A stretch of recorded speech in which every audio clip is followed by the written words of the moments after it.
ನಮಸ್ಕಾರ, ವನಶ್ರೀ ಚಾನಲ್ಗೆ ಸ್ವಾಗತ. ತಂದಾಯಿತು, ಬನ್ನಿ ಇವತ್ತು ಪ್ರೇಮ ಕಾವ್ಯ ಸೀರಿಯಲ್ಲು ಹೇಗೆ ಮೂವ್ ಆಗುತ್ತೆ, ಏನು ಸ್ಟೋರಿ ನೋಡೋಣ ಬನ್ನಿ. ಅದಕ್ಕೆ ಮುಂಚೆ ನನ್ನ ಚಾನಲ್ಗೆ ಸಬ್ಸ್ಕ್ರೈಬ್ ಮಾಡಿಲ್ಲ ಅಂದರೆ ದಯವಿಟ್ಟು ಸಬ್ಸ್ಕ್ರೈಬ್ ಮಾಡ್ಕೊಳ್ಳಿ, ಹಾಗೆ ಒಂದು ಲೈಕ್ ಕೊಡಿ. ಇವತ್ತು ಪ್ರೇಮ ಅವ್ರ ಮನೆಗೆ ಬಂದಿದ್ದಾಳೆ. ಬಂದರೆ ಡೈರೆಕ್ಟ್ ಬರೋಕ್ಕಾಗಲ್ಲ, ಹಂಗಾಗಿ ಕದ್ದು ಮುಚ್ಚಿ ಬರಬೇಕಾಗಿದೆ. ಅವ್ರ ಅತ್ತೆಗೆ ಮೆಡಿಷನ್ನು ಚೇಂಜ್ ಮಾಡಿ ಪಾಯ್ಸನ್ ಮೆಡಿಷನ್ ಕೊಡ್ತಿದ್ದಾಳೆ. ಅದಕ್ಕೋಸ್ಕರ ಈ ಹುಡುಗಿ ಪಾಪ ಮಾತು ಬರಲ್ಲ, ಆದ್ರೂ ಫೋನ್ ಮಾಡಿ ವಿಡಿಯೋ ಕಾಲ್ ಮಾಡಿದಾಗ ಈ ಥರ ಮಾತ್ರೆ ಬದಲಾಯಿಸ್ತಾ ಇದ್ದಾರೆ, ನೀನು ಬಾ ಬೇಗ ಅಂತ ಹೇಳಿ ಕರೆಸ್ಕೊಂಡಂಗೆ. ಆಯಿತು ಬರ್ತೀನಿ ಅಂತ ಹೇಳಿ ಆಮೇಲೆ ಅಲ್ಲಿ ಅತ್ತೆಗೂ ಮುಖ ತೋರ್ಸೋಕ್ಕಾಗಲ್ಲ. ಇಲ್ಲಿ ಅವಳು ಬರ್ತಾಳೆ.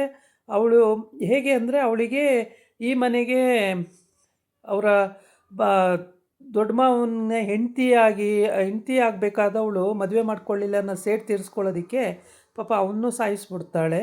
ಮತ್ತು ಸಾಲದಕ್ಕೆ ಕಲ್ಯಾಣಿಗೂ ಕೂಡ ಪಾಯ್ಸನ್ ಕೊಟ್ಬಿಟ್ಟು, ಸ್ಲೋ ಪಾಯ್ಸನ್ ಕೊಟ್ಟು ಅವಳನ್ನೂ ಸಾಯಿಸಬೇಕು ಅಂತ ತೀರ್ಮಾನ ಮಾಡ್ಕೊಂಡಿದ್ದಾಳೆ.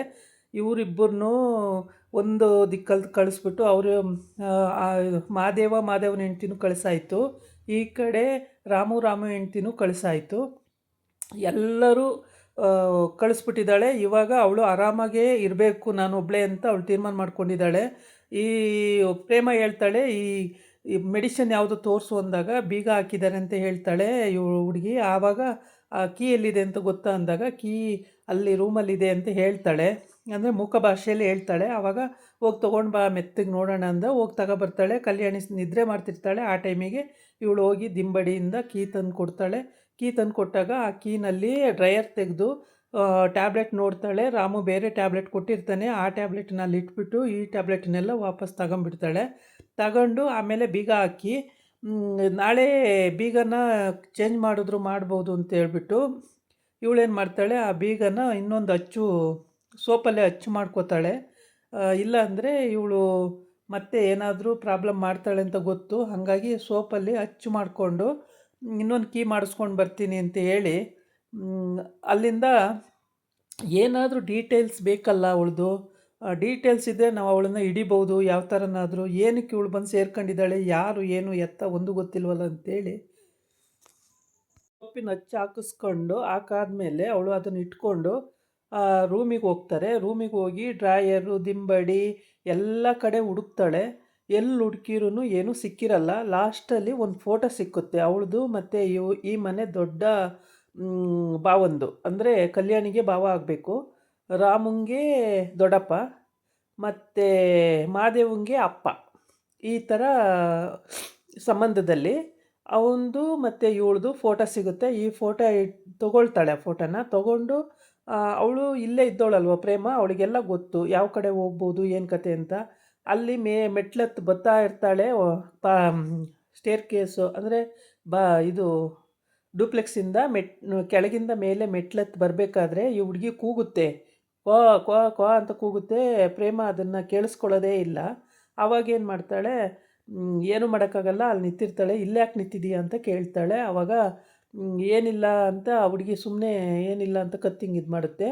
ಆವಾಗ ಇಲ್ಲಿ ಯಾಕೆ ಸುಮ್ಮನೆ ನಿಂತಿದೆಯಾ, ಗಾಬರಿ ಆಗಿದೆಯಾ ಏನಕ್ಕೆ ಅಂತೇಳಿ ಹೋಗು ಅಂತೇಳಿ ಕಳಿಸ್ತಾಳೆ. ಕಳಿಸ್ಬಿಟ್ಟು ಒಳಗಡೆ ಬರ್ತಾಳೆ. ಒಳಗಡೆ ಬಂದಾಗ ಎಲ್ಲ ಅಬ್ಸರ್ವ್ ಮಾಡ್ತಾಳೆ, ಏನು ಅಂತ ಗೊತ್ತಾಗಲ್ಲ. ಆವಾಗ ಸುಮ್ಮನಾಗ್ತಾಳೆ. ಈ ಕಡೆ ಬಂದು ಇವಳು ಕಾವ್ಯ ಅದೇ ಅವಳು ಗಂಡಂಗೇ ಫೋನ್ ಮಾಡಿಬಿಟ್ಟು, ನೋಡಿ ನೀವು ಒಳ್ಳೆ ಕೆಲಸ ಮಾಡಿದ್ದೀರಾ, ಹೆಸರು ಬದಲಾಯಿಸಿದಾನಲ್ಲ, ಹಂಗಾಗಿ ನೀವು ಒಳ್ಳೆ ಕೆಲಸ ಮಾಡಿದ್ದೀರಾ.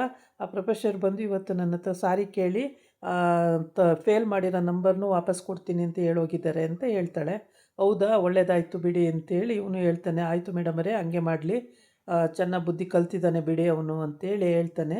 ಆಮೇಲೆ ಈಗೆಲ್ಲ ಹೇಳಿಬಿಟ್ಟು ಅವನು ಜೀಪ್ ಓಡಿಸ್ಕೊಂಡು ಅಲ್ಲೇ ಇರ್ತಾನೆ, ಎಲ್ಲೂ ಹೋಗಲ್ಲ. ಸೆಕ್ಯೂರಿಟಿ ಬಂದಿದ್ದಾನೆ ಎಲ್ಲೋ ಗೊತ್ತಿಲ್ಲ, ಇನ್ನೂ ತೋರಿಸಿಲ್ಲ. ಆಮೇಲೆ ಇವನು ಮಾದೇವ ಜೀಪಲ್ಲಿ ಪ್ರೇಮಂಗೆ ಫೋನ್ ಮಾಡ್ತಾನೆ. ಪ್ರೇಮ ಹೇಳ್ತಾಳೆ, ಹೇಗಿದ್ದೀರಾ ಇವಾಗ ಅಂತೆಲ್ಲ ಕೇಳಿ ವಿಚಾರಿಸ್ಕೊಂಡಾದಮೇಲೆ ಪ್ರೇಮ ಇವಳು ಕಾವ್ಯ ಫೋನ್ ಮಾಡ್ದಾಗ್ಲೇ ಗಲಾಟೆ ನಡೀತಾ ಇರುತ್ತಲ್ಲಿ. ಗಲಾಟೆ ನಡೀತಾ ಇರ್ಬೇಕಾದ್ರೆ ಏನು ಗಲಾಟೆ ಆಗ್ತಿದೆಯಲ್ಲ ಅಂತ ಕೇಳ್ತಾಳೆ. ಆವಾಗ ಯಾರನ್ನೋ ಬೆರೆಸ್ಕೊಂಡು ಹೋಗ್ತಿದ್ದಾರೆ, ಒಂದು ನಿಮಿಷ ಆಮೇಲೆ ಮಾಡ್ತೀನಿ ಬಿಡಿ ಮೇಡಮರೇ ಅಂತ ಇಡ್ತಾನೆ ಮಾದೇವ. ಇಟ್ಟು ಯಪ್ಪನ ಬೆರೆಸ್ಕೊಂಡೋಗಿ ಚೆನ್ನಾಗಿ ಹೊಡೆದತ್ಲೆ ಸಾಯಿಸೇ ಬಿಡ್ತಾರೆ ಅಲ್ಲಿ ಮುಂದಕ್ಕೆ ಹೋಗಿ. ಆವಾಗ ಯಾರೋ ಹೊಡ್ದಂಗೆ ಆಯ್ತಲ್ಲ ಅಂತ ಹೇಳ್ಬಿಟ್ಟು ಅವನು ಜೀಪ್ ಅಲ್ಲೇ ನಿಲ್ಲಿಸಿ ಬರೋದು ಲೇಟ್ ಆಗುತ್ತೆ. ಅಷ್ಟೊತ್ತಿಗೆ ಅಲ್ಲಿ ಜನ ಎಲ್ಲ ಸೇರ್ಕೊಂಡ್ಬಿಡ್ತಾರೆ. ಉಸಿರಾಡ್ತಿದ್ದಾನಂತ ನೋಡ್ತಾರೆ. ಸತ್ತೇ ಹೋಗಿರ್ತಾನೆ. ಅಯ್ಯೋ ಸತ್ತೇ ಹೋಗಿದ್ದಾನಲ್ಲ ಅಂತ ಒಂದು ಅಮ್ಮ ಬಂದುಬಿಟ್ಟು, ನೀವೆಲ್ಲ ಮನುಷ್ಯರ ವೀಡಿಯೋ ಮಾಡ್ತಾಯಿದ್ದೀರಲ್ಲ, ನಿಮಗೆ ವೀಡಿಯೋ ಮುಖ್ಯನಾ ಮನುಷ್ಯನ ಜೀವ ಮುಖ್ಯನಾ?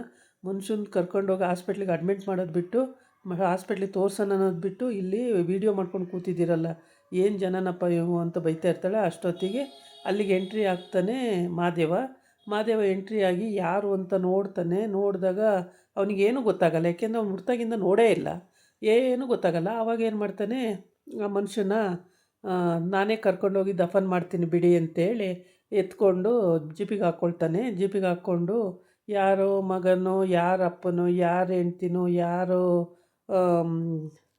ತಾತನೋ, ಏನು ಕತೆನೋ ಆದರೂ ಪರವಾಗಿಲ್ಲ ನಾನೇ ದಫನ್ ಮಾಡ್ತೀನಿ ಅಂತೇಳ್ಬಿಟ್ಟು ಅವನೇ ದಫನ್ ಮಾಡೋಕ್ಕೆ ಹೋಗ್ತಾನೆ. ಈ ಕಡೆ ಬಂದು ಇವಳು ಫೋಟೋ ನೋಡ್ತಾಳೆ ಪ್ರೇಮ. ಇವರು ಈ ಮನೆ ದೊಡ್ಡ ಮಾವ, ಇವಳಿಗೂ ಏನು ಸಂಬಂಧ, ಹೆಂಗೆ ಮದುವೆ ಮಾಡ್ಕೊಂಡವ್ರೆ ಅಂತೇಳ್ಬಿಟ್ಟು ಅದನ್ನು ಫೋಟೋ ಇಟ್ಕೊಂಡು ಮನೆಗೆ ಹೋಗ್ತಾಳೆ. ಮನೆಗೆ ಹೋಗಿ ಇಲ್ಲಿ ಹುಡ್ಕಾಡ್ತಾಳೆ. ಹಿಂದ್ಗಡೆ ಬಾಗಿಲು ತೆಗೆದಿರುತ್ತೆ. ಆ ಬಾಗಿಲಿಂದ ಯಾರೋ ಹೋಗಿದ್ದಾರಲ್ಲ, ಹಿಂದಿನ ಬಾಗಿಲನ್ನು ತೆಗ್ದಿದ್ದಾರಲ್ಲ, ಯಾರಿರ್ಬೋದು ಅಂತ ಇವಳು ಗೆಸ್ ಮಾಡ್ತಾಳೆ. ಆದರೆ ಅವಳಿಗೆ ಏನೂ ಅರ್ಥ ಆಗಲ್ಲ, ಸುಮ್ಮನಾಗ್ಬಿಡ್ತಾಳೆ. ಇವಳು ಹೆಂಗೋ ತಪ್ಪಿಸ್ಕೊಂಡು ಆ ಮನೇಲಿ ಎಲ್ಲೆಲ್ಲಿ ಹೋದರೆ ಹೇಗೆ ಬರ್ಬೋದು ಅಂತ ಚೆನ್ನಾಗಿ ಗೊತ್ತು ಪ್ರೇಮಂಗೆ. ಅವಳು ತಪ್ಪಿಸ್ಕೊಂಡು ಮನೆಗೆ ಬರ್ತಾಳೆ. ಮನೆಗೆ ಬಂದು ಆ ಫೋಟೋ ನೋಡ್ತಾ ಕೂತಿರ್ತಾಳೆ. ಫೋಟೋ ನೋಡ್ಕೊಂಡು ಕೂತಿದ್ದಾಗ ಏನೂ ಅರ್ಥ ಆಗಲ್ಲ ಇವಳಿಗೆ. ಹೆಂಗೆ ಇದೆಲ್ಲ, ಯಾವ ಥರ ಇವಳು ಹೆಂಗೆ ಇವ್ರಿಗೆ ಹೆಂಡ್ತಿ ಆದಳು, ಹಾಗೆ ಹಿಂಗೆ ಅಂತೇಳಿ. ಆಮೇಲೆ ಮಹಾದೇವಂಗೆ ಫೋನ್ ಮಾಡ್ತಾಳೆ. ಮಹಾದೇವ ಯಾರೋ ಒಬ್ಬ ಮುದುಕ ಸತ್ತೋಗಿದ್ದಾನೆ, ಅವನ್ನ ಕರ್ಕೊಂಡೋಗಿ ದಫನ್ ಮಾಡೋಣ ಅಂತೇಳಿ ಎತ್ಕೊಂಡಿದ್ದೀನಿ. ನಿಮ್ಮ ಅಪ್ಪ ಏನಾರ ಗೊತ್ತಾ ನಿಮಗೆ ಏನು ಮಹಾದೇವ ಅವರೇ ಅಂತ ಕೇಳ್ತಾಳೆ. ನಾನು ಹುಟ್ಟಾಗಿಂದ ನಮ್ಮ ಅಪ್ಪನ ನೋಡೇ ಇಲ್ಲ ಅಂತಾನೆ. ನೋಡೇ ಇಲ್ವಾ? ಹೌದಾ, ಹೋಗಲಿ ಬಿಡಿ ಅಂತ ಹೇಳ್ತಾಳೆ. ಮತ್ತೆ ಸುಮ್ಮನಾಗ್ತಾಳೆ. ಈ ಕಡೆ ಬಂದು ಅವಳಿಗೆ ತಲೆ ಕೆಟ್ಟೋಗುತ್ತೆ. ಯಾರಿದು ಅಂತ ಹೇಳ್ಬಿಟ್ಟು ಇವಳು ಯಾಕೆ ಅವನ್ನ ಮದುವೆ ಆದಳು, ಇವ್ರ ಮಗ ಯಾರು, ಹಂಗೆ ಎಲ್ಲ ಯೋಚನೆ ಮಾಡ್ತಿರ್ತಾಳೆ. ಅಷ್ಟೊತ್ತಿಗೆ ರಾಮು ಬರ್ತಾನೆ ಮನೆಗೆ. ರಾಮು ಬಂದು, ರಾಮು ನಿಮ್ಮ ದೊಡ್ಡಪ್ಪ ಏನಾದರೂ ನಿಂಗೆ ಗೊತ್ತಾ, ನೀನು ನೋಡಿದೀಯಾ ಅಂತ ಕೇಳ್ತಾಳೆ. ಆವಾಗ ಇಲ್ಲಪ್ಪ, ನಾನಂತೂ ನೋಡೇ ಇಲ್ಲ ನಮ್ಮ ದೊಡ್ಡಪ್ಪನ, ಯಾರು ಅಂತಲೂ ನಂಗೆ ಗೊತ್ತಿಲ್ಲ, ಇಲ್ಲಿವರೆಗೆ ಅವ್ರ ಫೋಟೋ ಕೂಡ ನೋಡಿಲ್ಲ ನಾನು ಅಂತ ಹೇಳ್ತಾನೆ. ಹೌದಾ, ನೀನು ನೋಡಿಲ್ವಾ ಅಂತ ಹೇಳ್ಬಿಟ್ಟು, ಅದೇನು ನೋಡ್ತಿದ್ದಲ್ಲ ನೀನು, ನೋಡೇ ಇಲ್ಲ ನಾನು ಅಂತ ಹೇಳ್ತಾನೆ ರಾಮು. ಆವಾಗ ಹುಟ್ಟಾಗಿಂದ ನೋಡಿಲ್ವಾ ಅಂತ ಕೇಳ್ತಾಳೆ. ಹೌದು, ಹುಟ್ಟಾಗಿಂದ ನಾನು ನೋಡೇ ಇಲ್ಲ, ಅವ್ರು ಯಾರು ಅಂತಲೇ ಅವ್ರ ಫೋಟೋ ಕೂಡ ನೋಡಿಲ್ಲ, ತೋರಿಸೂ ಇಲ್ಲ ನನಗೆ ಅಂತ. ಆಮೇಲೆ ಮಹಾದೇವರಪ್ಪ ಅಂತ ಅಂದಾಗ, ಮಹಾದೇವರಪ್ಪ ಅಂದರೆ ಅಮ್ಮನ ಅಪ್ಪನ ನಾನು ನೋಡೇ ಇಲ್ಲ ಅಂತ ಹೇಳ್ತದೆ. ಆವಾಗ ಇವಳಿಗೆ ಕನ್ಫರ್ಮ್ ಆಗುತ್ತೆ, ಯಾರಿಗೂ ಗೊತ್ತೇ ಇಲ್ಲ ಇವರು ಅಂತೇಳಿ. ಇದನ್ನು ಕಂಡುಹಿಡಿಬೇಕು ಹೇಗಾದರೂ ಮಾಡಿ ಅಂತ ಅವಳು ಕಾಯ್ತಾ ಇರ್ತಾಳೆ. ಇದಾಗಿತ್ತು ಇವತ್ತಿನ ವಿಡಿಯೋ. ನಾಳೆ ಇನ್ನೊಂದು ವಿಡಿಯೋ ಜೊತೆ ಬರ್ತೀನಿ. ನಮಸ್ಕಾರ.